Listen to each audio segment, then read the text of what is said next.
Well, hello, viewers, and welcome back to the Shallow Proclamation. My name's Thomas, and I'm joined by Paul, and we're watching The Mind Robbers, Part 2. the Mind Robber, Thomas, not Sorry. Robbers. I really butchered that, didn't I? No. How have they done this? That's a good question. I don't know. Is it a kind of a revolving set just surrounded by black or something? Yeah, they've I just guess put so. them on a cheese board. A lazy Susan. A lazy Susan. Lazy I think Zoe. that shot of the Doctor is probably the creepiest thing. Him just spinning around. With his eyes closed, revolving, like hanging in the void somewhere. Like, Well, a McCrimmon never died without a fight yet. Craig on tour! Jamie! Oh, another soft-spoken villain. do you know what my theory is? What's This that? this is Salamander. Remember, he drifted off into the vortex. Doesn't sound much like Salamander, though, does it? No, it doesn't, does it? Yeah, he doesn't appear to be under my control yet, eh? I think what I like about why I find this particularly sort of eerie is because they're obviously in some kind of... Well, you don't really know where they are, and neither do they, and it's so surreal. And they're all separated. Yeah. The story it reminds me most of, weirdly, that we've had so far is Celestial Toymaker. Sure, yeah, no, I can see that. I think this is a more stripped back and kind of more eerie, more successful version. The Celestial Toymaker had a lot going for it. Yeah, I think particularly if we could see the episodes of Celestial Toymaker, that would make a big difference. But some of the games became a little bit taxing, didn't they? The one in the kitchen. Again, that was, as you say, partly because it was a recon.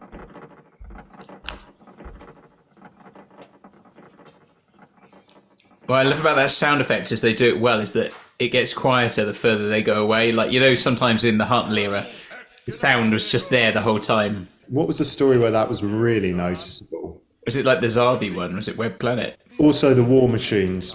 Yes, War Machines, that's it. So this guy is called Bernard Horsfall, and he's going to appear in lots of Doctor Who throughout the classic era, at least in the next few years. Nice. Oh, now I've lost his face! Oh. I see. This is very clever. All the things he knows are being sort of torn apart, literally. And he has to piece them back together. The TARDIS, companions. Yeah. Oh no, I've done it wrong! Oh, And that is now what Jamie looks like. oh, I'm glad to see you again. But you're not Jamie, eh? That's amazing. That's not my face. Oh, well, it's the one you're stuck with for the moment.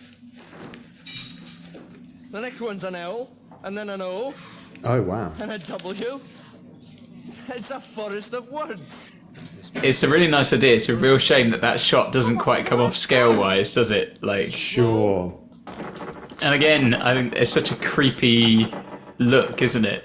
These toy soldiers, like full size.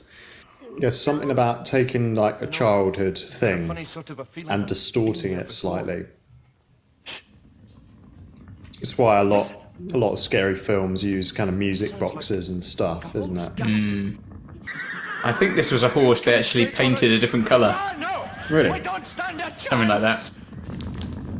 Did they stick an ice cream cone on its head? Yeah. A unicone. Oh. Wow. So we've gone from the cliffhanger of the TARDIS exploding to being charged by a unicorn. Charged by a unicorn. But it works. And they pulled it off. Phenomenal episode. Yeah, oh well. Yeah, I mean, what's your sort of standouts, do you think, from that? I think it just, yeah, it really lent into the weirdness. And it's like, okay, there's just a totally different, this is a completely different reality. But it still has a logic to it and a consistency to it. So it was kind of all about sayings that were then made practical, weren't they? Like, when is a door not a door? When it's a jar, and then it actually turns into a jar. And the thing with Jamie's face, I love that the Doctor not not Jamie's face quite correctly. He gets the mouth wrong, doesn't he? And then it's now a different looking version of Jamie.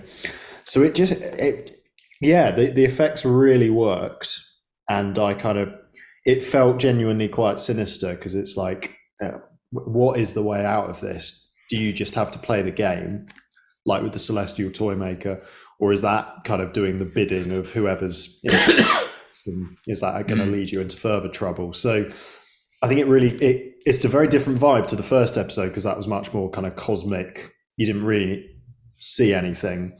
Here you're seeing a lot more, but it's still keeping up that sense of mystery, isn't it? It's really creepy, I think, because what makes it unsettling is the idea that if you could think to yourself, if you were trapped in that sort of situation, it's not like being trapped on an alien planet or in a situation where aliens are threatening you.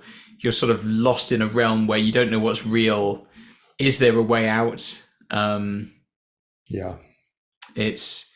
think that's what makes it so sort of deeply unsettling. And then you've got the things like, which are like the children's things, whether it's children themselves, like gathering round with their rhymes and their jokes, their riddles, or the toy soldiers,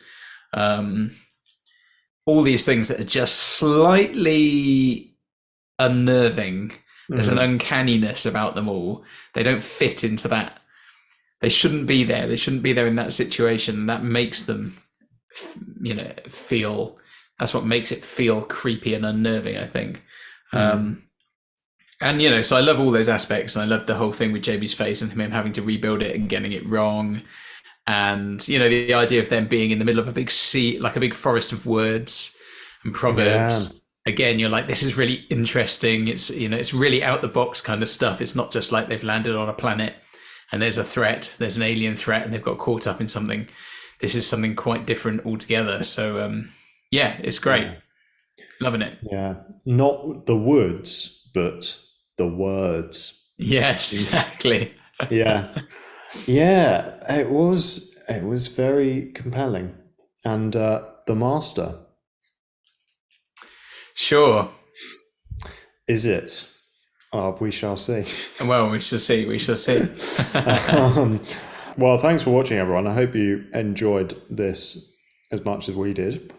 And we will continue with trying to find our way out of this nightmarish reality in our next episode. So do subscribe if you'd like to stay in the loop. We'll also be watching The Mind Robber Part 3. Exactly. And also do join our Discord community if you haven't done so already. Link in the description below. We've got a lot of banter going on there, haven't we, Paul? Our very own nightmarish reality.